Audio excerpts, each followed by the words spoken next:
Buffer দেওয়ার পর আমরা ফার্দার কি করব, এগুলোর মধ্যে যোগ করে দেবো কার্বনেট, যে কোনো কার্বনেট স্যাম্পেল। আমি এখানে পটাশিয়াম কার্বনেট নিয়েছি সলিউশন করে,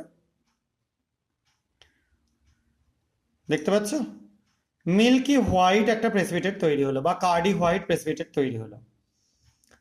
ঠিক সেরকমভাবেই আমরা তার পরেরটা বেরিয়ামের স্যাম্পেলে নিচ্ছি,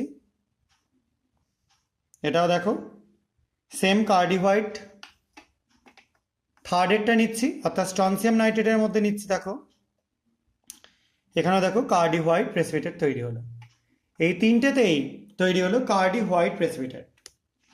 এবং লাস্টের যেটা ছিল ম্যাগনেসিয়াম, তার মধ্যে আমরা যোগ করে দেবো disodium hydrogen phosphate Na2HPO4 solution. এটা যোগ করবার পর দেখো কি হয়, দেখো এটাও টার্বিড হয়ে যাচ্ছে এবং ভেতরে একটা সুন্দর কাঁচের মতো ছোট ছোট ক্রিস্টাল তৈরি হচ্ছে। এটা তোমাদের হয়তো ক্যামেরায় দেখানো সম্ভব না, কারণ আমার ফোনে ক্যামেরা কোয়ালিটি অতটা ভালো না, ঠিক আছে। এবং এই যে জিনিসটা তৈরি হলো এটা কিন্তু ম্যাগনেসিয়ামের সল্টের জন্যই হবে। ডাইসোডিয়াম হাইড্রোজেন ফসফেট অন্য কিছুর সঙ্গে রিয়াকশন করে এই জিনিস তৈরি করবে না। তো তোমরা এই যে ম্যাগনেসিয়ামের, এটাই কিন্তু কনফার্মেটিভ টেস্ট, আর এটাই